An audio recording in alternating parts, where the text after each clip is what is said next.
What is up, everybody? Welcome back to the Devy Royale YouTube channel. I am your host, as always, Kevin Coleman at @theboys_22, and we are back. It is Monday if you're watching this on the day it's released, and every Monday we're going to try to bring you one of these and just kind of go throughout the offseason, different types of mocks. It is Mock Draft Monday, and we got a Devy Mock for you, but a little bit of a different Devy Mock for you guys out there that are degenerates like me. We added the 26 class, so the parameters of this was a 12-team Superflex tied in premium league with a Devy draft.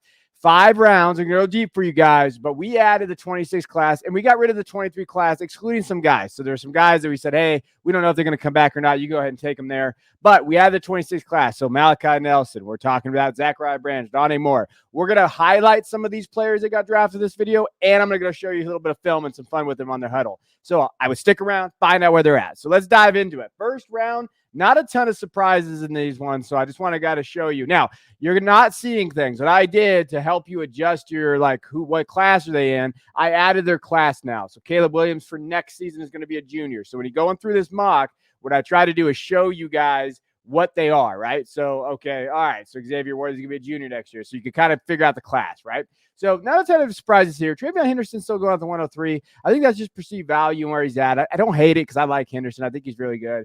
Drake May, he's gotten top 5 buzz, even though the last 3 games he has not looked good. Quinn Ewers still finds himself in the top 5. So I think the one big surprise probably out of the top 5 or the top 6 is that 3 quarterbacks went in the top 6. And I think we still struggle with this. Like, should we draft quarterbacks? Should we not? Right. And I think Devy, it can be tough, like where these guys are at. But Caleb going 101, I think that's going to be probably the move, or Marvin Harrison Jr.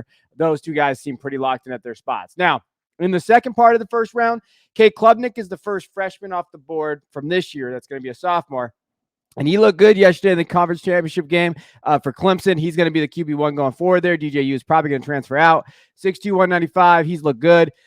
I like that pick. I think, he's solid. Still a little bit of risk there, but overall, don't hate it. Brandon Allen going to 108. 109 is Quinshawn Judkins. Brock Bowers, the 110. Tight end, premium. 111, Jackson Dart. I think this is the biggest kind of shocker for me, is that people still believe in Dart in the first round. And I'm going to tell you right now, Dart's value has been all over the place, Devy guys out there. So depending on your leagues, that could be oh, wow, I'm going to take advantage of this, right? So Dart's been going in the first twice. We've done 2 Devy mocks the last month with Patreons in our Patreon and with people just in the community. And Dart's gone there, and he's gone in the 4th round in another one. So, like, when you're thinking of his value, people don't know what to do with Jackson Dart. Nicholas Singleton, he's going to the top 12. I think that's a value where he went. Okay, Penn State, 6', 219 kid. I think he's running back 1. I know Quinshawn's right there. Those 2 guys are going to be battling for running back 1 and running back 2 of his class. But I like that. I think Judkins, that's a good value too, where you have him at the 109. Now, let's get into the second round. So here's where we start seeing the freshmen, right? So Emeka Ibuka is going at 201. Then you got Will Shipley. Noah Rogers is the first freshman taken, wide receiver going to the Ohio State from the 26 class. Then Luther Burden goes at 204. We talked about Luther in the mailbag. Now he is staying at Missouri. So what does that do to his value? Drew Aller at Penn State, quarterback. Hey, there we go. And there's another one, right? And then, so when we're thinking of like quarterbacks, Klubnik's going a full round almost ahead of Drew Aller. Do you think that's a value, right? I would actually just wait, grab best position player in the first round, and then get Drew Aller in the second round. Then you got Donovan Edwards at the 206, 207, Branson Robinson, 208, Raheem Sanders. Pretty good value for him, thinking that he could be the running back 1 of that 24 class, right? And then Everton Stewart. Then we get the 2 quarterbacks, Arch Manning, Malachi Nelson. I think these 2 guys are going to be battling out for, hey, who are these guys? We have Malachi's going to the USC Trojans. We got Arch going to Texas. Both seem to have to probably sit behind their quarterbacks ahead of them. Definitely Nelson. He's going to be sitting. And then to wrap it all off, McMillan from Arizona goes there. Now, let's highlight. So we're going to player spotlight guy in this one. And I could highlight Arch, but I'm going to highlight Malachi. So what do we see here for Malachi going forward? So here's his high school stats. So we see there, now he's not really a dual threat kid. He's a quarterback. So we're thinking of like rushing upside. Now I wanted you guys to take these high school stats with a grain of salt. Max Preps is notoriously just bad with these things. Okay. So I'm just being honest with you guys. Whether you find it, when I played in high school, it was basically a stat keeper and she was on her phone the whole time. And then she looks up and said, oh, I think that was 15 yards. So, take these with a grain of salt, but he has looked good. He's got his completion percentage up every year. You've seen that. The numbers don't really pop off for yards, right? And again, these high school stats can, I don't know if this is his full season this year, so I'm just going to be honest with you, looking at like the games, I think it was like 9 games through. So he's probably over that 3,000 mark now, 35 touchdowns, 4 interceptions. So he looked good. Okay, Malachi's looked good there. Now, let's just go over his profile and what we see from the tape as we're kind of going through him. So First and foremost, QB, depending on where you look, QB 2, 3, 4 in the class. 247 Sports has him on there. Composite score 997, so he's up there. Okay, I do like his off-platform stuff and his ability to get outside the pocket. So when you're watching him, he is lean though. He's got to add some mass. So I think that's the good thing for him is he's going to be able to add some mass. Sitting behind Caleb for that year, he's going to need to do that. But I like his arm strength. When you're looking at that, I think he has good accuracy. Now, his vertical arm strength is legitimate. They highlight his intermediate velocity, and you'll see that in some of his throws. Like his ability to get the ball out quick and get it to his guy, like this is a good throw. Like putting it on the sideline, okay, he has that accuracy that you like to see.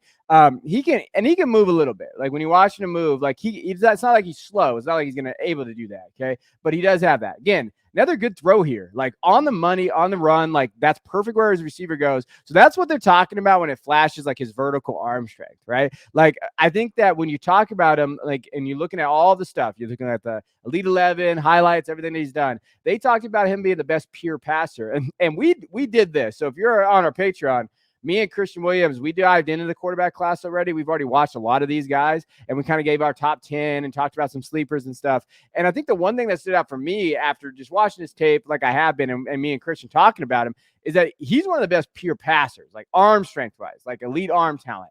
And I would probably put his arm talent above Arch right now. So when we're thinking of like quarterback 1, quarterback 2, quarterback 3, wherever there, I think he has that. I think he has a little bit better arm talent. Like when you're just watching what he's able to do in his elite arm and velocity and those type of things. I think Arch has more potential probably, but Nelson has that arm talent already. And again, he does have. So you see it here. Like it's not. He's quick, right? He's quick there. Now again, based on the talent he's playing here, he's just playing with these guys right here, throwing it up there. But again, arm talent, right? Off platform stuff gets it to him, able to kind of move in the pocket, create things for him. So that's where Malachi's going right there. And that is his value. Okay. But again, so here's a question mark with all these guys. So when we're talking about this, do you reach for Nelson in the second round? And I think that's kind of to show you. And the reason I do this is show you who's going in the third round, right? So you draft Nelson at the end of the second. Here's some guys going after him. Dallas Hayden from Ohio State, running back, seems to be maybe the next guy coming stepping in once Mayan Williams goes to the NFL. If he does, Zachariah Branch, who is in the picture right there, who we are going to talk about in our profile, Ruben Owens, Troy Franklin. So really the third round is going to start that freshman run. So when you're in your Devy drafts, this is kind of where you're going to start seeing these guys. And if you're in a depleted draft and you're starting like another league or you're in just another league, this is a good idea. Just take away the guys that are already owned and you can find out where this value's at, right?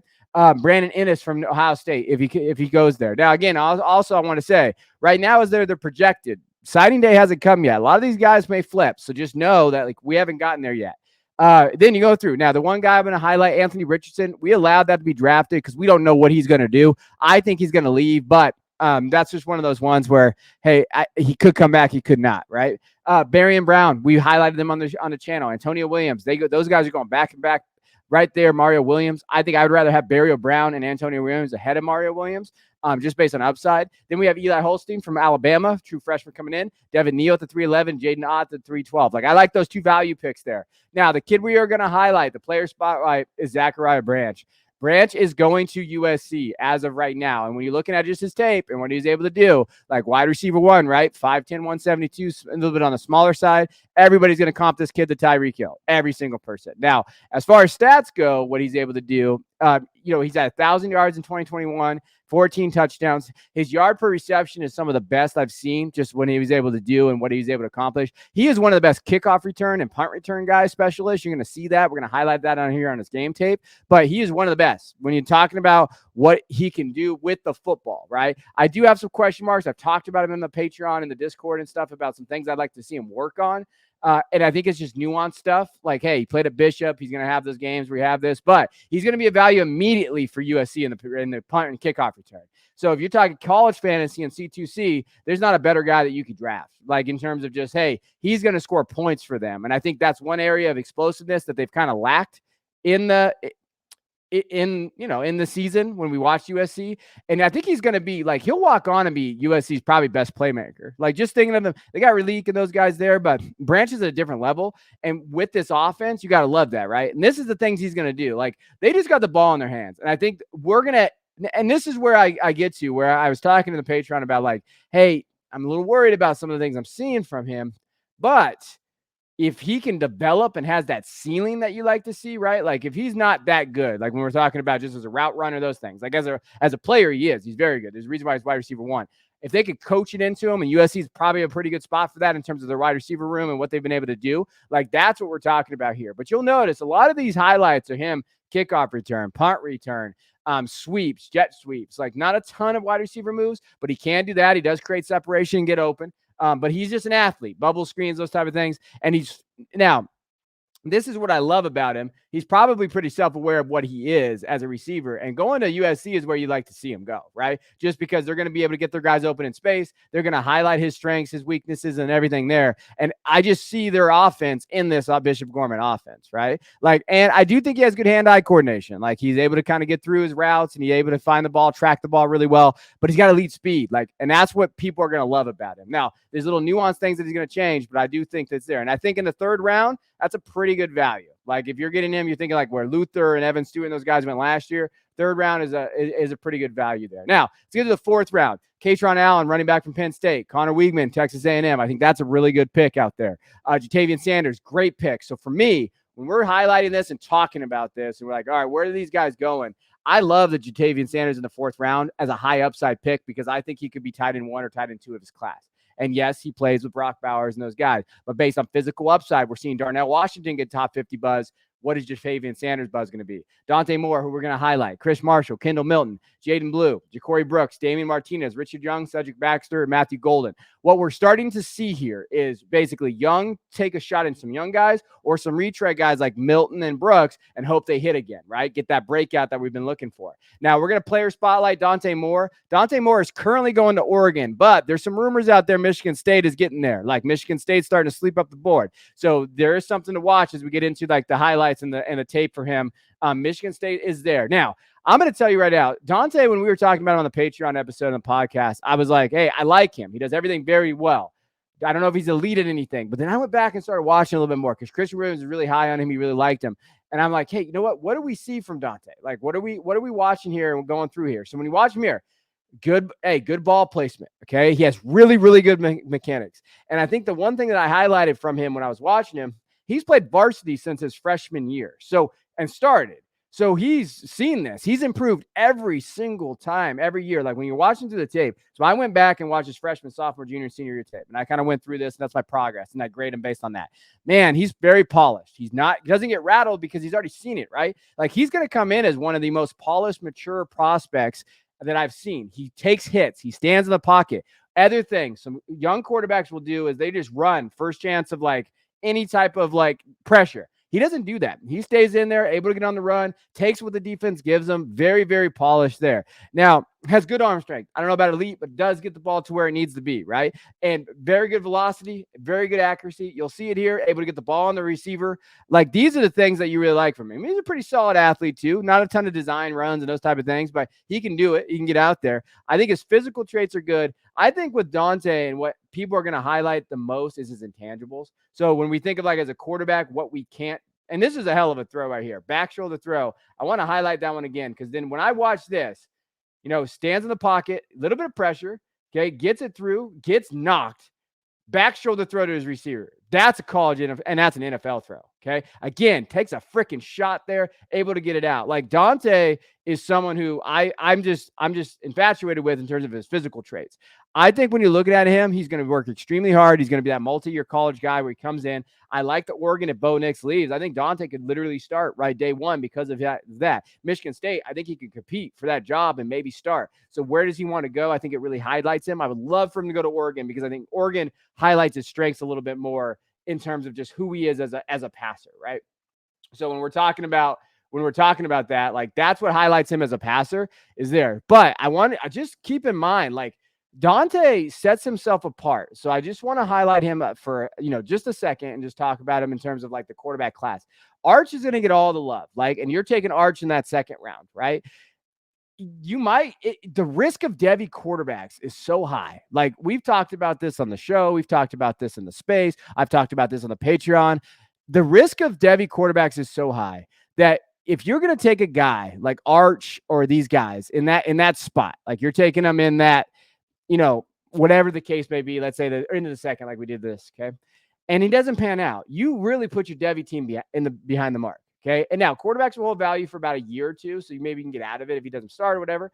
But why not just take the best available player at the board and then get Dante Moore in the 4th or 5th round? I think that's the value, right? And that's kind of how you mitigate that risk. Now let's go to the last round, and we'll get you guys out of here. Sheldon Sampson Jr., LSU wide receiver, JJ McCarthy, who will be shooting up boards, I have a feeling, just based on his value and what he's been able to do out there. Jaleel Skinner, Justice Haynes, Trevor Etienne, value. Adam Randall, value. Andrew Paul, Le'Veon Moss, Caden Prather, Trevante Citizen. That's just like hey, let me go see if I can grab him here. The player spotlight I want to do real quick on this guy, Sheldon Sampson Jr. Now, every draft class, if any of the, Austin, all these dudes that know me, they know I love this kind of profile. And I love 6'4", 181. And I think that when you're looking at what he's able to do, he's got pure athleticism. Like when you're watching him play, he can go up and get it. And he has some of the best hands I saw. Goes up, can do it. He has a basketball track field experience when you're looking at what he does. High jumps, he's very good at the high jump. He moves faster than what you see. He has long strides. He's not like necessarily a burner, but his strides allow him to create that separation.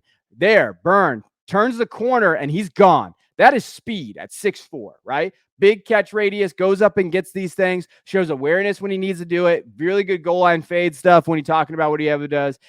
He can be more consistent physicality. So physicality is going to be the big thing for me for his question mark. Okay, what can he be like as he goes into the NFL, college and NFL? He's got to put a little bit of weight on, but he's going to LSU as of right now. Wide receiver U at LSU, they've done a good job of developing their guys. Now, I know Kelly's new, but when you see what he's been able to do and step into that team, Keyshawn Boutte is leaving. You got Malik Neighbors there. You're going to have some younger guys. I like this. He might need to take it like a year. Like I'm not like saying that he's going to be, gangbuster right out of the gate, but he's got that physical tools and functional athleticism. Like he really could earn some snaps early. And then we're talking about this kid being like, oh, wow, he popped off a little bit. If you can get him in the 5th, I love that. I just keep your name high on this guy. Okay. Just keep your eye out on him, where he's going right now. I think he's a very fun prospect when you're going through his tape and everything that he's been able to do. Like when you're watching him here, like, he's just long strider here, creates that separation right there. Terrible camel angle from whoever's doing that. Come on, huddle. But again, over the middle,